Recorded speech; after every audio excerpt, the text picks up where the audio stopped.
ចាប់តាំងពីយើងជួបគ្នាជាគូសង្សារមានមេត្រីក្តីស្នេហាសែនសុខាមិនដែលណាស្មោះស្ម័គ្រពេកត្រៃអោកែបងព្រេងនួនល្អបានដូចបំណងបងប្រាថ្នានឹង5ថ្ងៃចានទៅថ្ងៃស្អែកផងគុំដែលមានចិត្តមកឡើយនេះហើយគឺជាព្រេងផកសំណាងដែលយើងសាងណាកែវម្លេះហើយណាគុំមានបងសុំស្វាស្នេហាកែគុំដែរយើងនៅចិត្តស្និទ្ធរួមគ្នាអូយថ្ងៃយូរជាគូប្រអត់សាមកជាមួយផងជាសុខសាន្តរួមខាងណាកែវ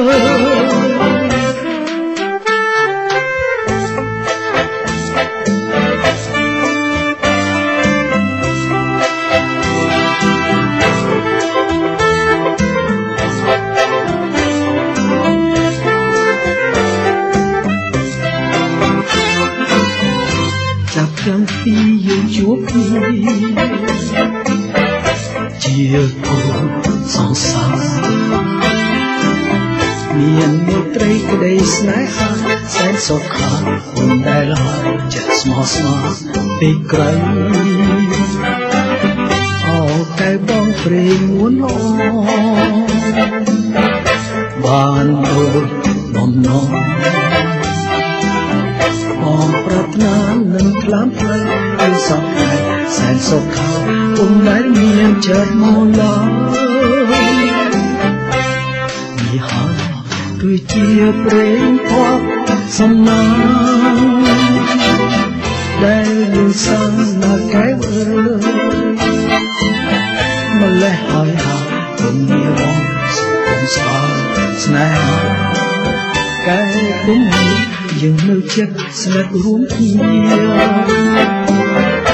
អូយអងហើយយូរជាគូក្រងអត់សៅមកជាមួយបងជាសុខសាន្តទឹករួមខានណាកែវ